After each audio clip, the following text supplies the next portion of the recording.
नमस्कार दोस्तों, आज हम बात करेंगे कुछ एक्साइटिंग रीसेंट आईपीओस और उनकी परफॉर्मेंस के बारे में। क्या ये आईपीओस सिर्फ हाइप का हिस्सा हैं या ये आपके इन्वेस्टमेंट पोर्टफोलियो के लिए एक गोल्डन अपॉर्चुनिटी हैं? चलिए डिटेल में जानने से पहले एक छोटा सा ओवरव्यू देखते हैं। सबसे पहले बजाज हाउसिंग फाइनेंस लिमिटेड यानी BHFL के आईपीओ की बात करते हैं। इस आईपीओ अलॉटमेंट के बाद शेयर प्राइस ने इम्प्रेसिव रिटर्न्स दिए। आईपीओ प्राइस 70 रुपए था और लिस्टिंग के बाद शेयर प्राइस ने 180 रुपए तक का जंप देखा। ये इन्वेस्टर्स में एक्साइटमेंट और डिमांड का क्लियर इंडिकेटर है। BHFL के आईपीओ अलॉटमेंट के दिन यानी 12 सितंबर को मार्केट में लिक्विडिटी टाइट थी क्योंकि बिडर्स का पैसा आईपीओ के सब्सक्रिप्शन के दौरान लॉक था और ये एक बड़ा अमाउंट था, लगभग 3,20,000 करोड़ रुपए। मार्केट का सेंटिमेंट बुलिश था, जैसे कि आपने देखा कि 12 सितंबर को निफ्टी में 1.89% की बड़ी तेजी आई। 3,20,000 करोड़ की लिक्विडिटी फ्रीज होने के बावजूद मार्केट ने स्ट्रॉन्ग परफॉर्मेंस दिखाई। ये इंडियन स्टॉक मार्केट की रोबस्टनेस को रिफ्लेक्ट करता है। लेकिन इतनी हाई लिक्विडिटी में एक रिस्क भी होता है, इन्फ्लेटेड वैल्यूएशन का रिस्क। लिक्विडिटी की वजह से इन्वेस्टर्स किसी भी प्राइस पर स्टॉक बाई करने को तैयार रहते हैं और अगर वैल्यूएशंस इन्फ्लेटेड रहेंगी तो स्टॉक प्राइस में करेक्शन ऑब्वियस हो जाता है। BHFL का आईपीओ प्राइस 70 रुपए था तो लिस्टिंग से पहले शेयर 27-28 के PE मल्टीपल्स पर था, लेकिन आज जब वही शेयर 180 रुपए के अराउंड ट्रेड हो रहा है तो PE मल्टीपल 70 के अराउंड है। ये एक क्लियर इंडिकेशन है कि current price level over valued हो सकते हैं। अगर कंपनी के रिजल्ट्स अच्छे नहीं आए तो PE मल्टीपल्स में सिग्निफिकेंट ड्रॉप देखने को मिल सकता है। रिसोर्सफुल ऑटोमोबाइल के आईपीओ ने भी मार्केट को सरप्राइज किया था। 12 करोड़ के आईपीओ के लिए 5,000 करोड़ रुपए की बिड्स आ गई थी, लेकिन शेयर लिस्टिंग के बाद शेयर प्राइस गिर गए। ये सिचुएशन एक कॉशनरी टेल है। हाई बिड्स और एक्साइटमेंट के बावजूद रियल वैल्यू और परफॉर्मेंस पर फोकस जरूरी है। अब हम कुछ इंटरेस्टिंग डेटा पॉइंट्स देखेंगे और समझेंगे कि किस तरह से रिटेल और इंस्टीट्यूशनल इन्वेस्टर साल 2024 में मार्केट में अपना इम्पैक्ट डाल रहे हैं। ओवर सब्सक्रिप्शन लेवल और सब्सक्रिप्शन ब्रेकडाउन हमें मार्केट के ओवरऑल सेंटिमेंट और इन्वेस्टर कॉन्फिडेंस के बारे में वैल्यूएबल इंसाइट्स देते हैं। सबसे पहले कुछ रीसेंट आईपीओस की सब्सक्रिप्शन लेवल पर नजर डालते हैं। रिसेंट मंथ्स में कई आईपीओस ने record breaking oversubscription level achieve किए हैं, जैसे कि बजाज हाउसिंग फाइनेंस लिमिटेड यानी BHFL का आईपीओ 67.43 टाइम्स ओवर सब्सक्राइब्ड किया गया। ये क्लियरली मार्केट की एक्साइटमेंट और इन्वेस्टर इंटरेस्ट को दिखाता है।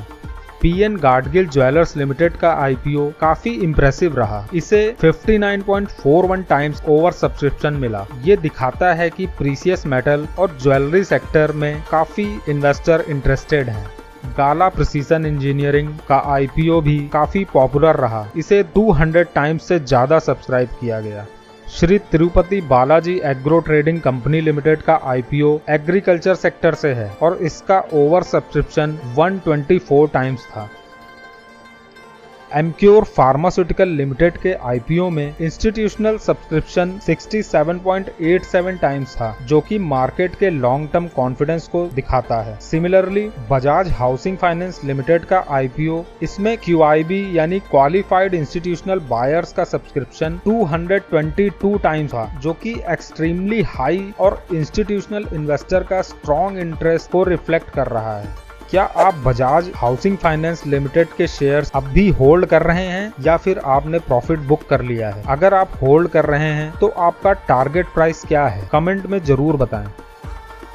जब आईपीओस ओवर सब्सक्राइब्ड होते हैं, स्पेशली एक सिग्निफिकेंट मार्जिन से, तो ये दिखाता है कि मार्केट में लिक्विडिटी और इन्वेस्टर इंटरेस्ट काफी हाई है। ये ट्रेंड सिग्नल देते हैं कि इन्वेस्टर को कंपनीज के फ्यूचर प्रोस्पेक्ट और ग्रोथ पोटेंशियल पे भरोसा है। अब बात करते हैं कुछ आने वाले आईपीओस की। NTPC अपनी ग्रीन एनर्जी डिवीजन का आईपीओ लाने वाली है और रिन्यूएबल एनर्जी के ग्लोबल ट्रेंड को देखते हुए इस आईपीओ को भी बड़े रिस्पांस मिलने की उम्मीद है। स्विगी का आईपीओ भी काफी डिमांड क्रिएट कर सकता है, क्योंकि फूड डिलीवरी और क्विक कॉमर्स में जोमेटो और स्विगी की डुओपोली है। जोमेटो शेयर्स ऑलरेडी अच्छा परफॉर्म कर रहे हैं और स्विगी को भी ट्रैक्शन मिलने की पूरी संभावना है। Hyundai मोटर्स भी अपना आईपीओ लाने वाली है। मारुति सुजुकी के बाद Hyundai इंडिया की दूसरी सबसे बड़ी कंपनी है और ईवी मार्केट में भी एक बड़ा प्लेयर होने की पूरी संभावना है। ऑटोमोबाइल इंडस्ट्री की एक और खबर ये है कि फोर्ड, जिसने 3 साल पहले ही इंडिया में अपने बिजनेस ऑपरेशंस बंद कर दिए थे, अब JSW के साथ इंडियन इलेक्ट्रिक व्हीकल मार्केट के लिए कोलैबोरेट कर रही है।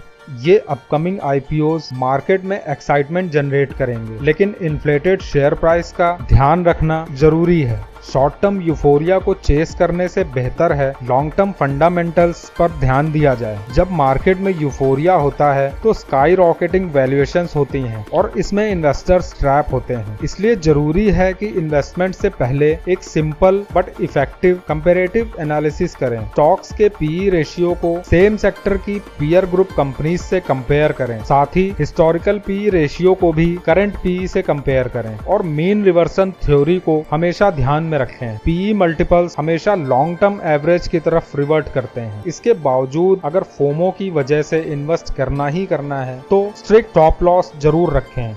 IPO subscription status real time में देखने के लिए गूगल पर BSE आईपीओ सर्च करें, फिर अपने आईपीओ को सर्च करके ओपन कर लें। सपोज आपको इस आईपीओ का रियल टाइम सब्सक्रिप्शन स्टेटस देखना है तो अब आप क्यूमुलेटिव डिमांड शेड्यूल को ओपन कर लें। ये विंडो आपको कैटेगरी वाइज और टोटल सब्सक्रिप्शन स्टेटस बताएगी। ये विंडो कुछ देर में ऑटो रिफ्रेश होती है। इसके अलावा ग्रे मार्केट प्राइस भी चेक करते रहें, क्योंकि इससे पता चलता है कि ग्रे मार्केट में यानी शेयर लिस्ट होने से पहले स्टॉक कितने प्रीमियम ट्रेड हो रहे हैं और स्टॉक अपने offer price plus grey market premium पर ही ज्यादातर लिस्ट होते हैं। आपको हर दिन न्यूज आर्टिकल्स में ग्रे मार्केट प्रीमियम का पता चल जाएगा।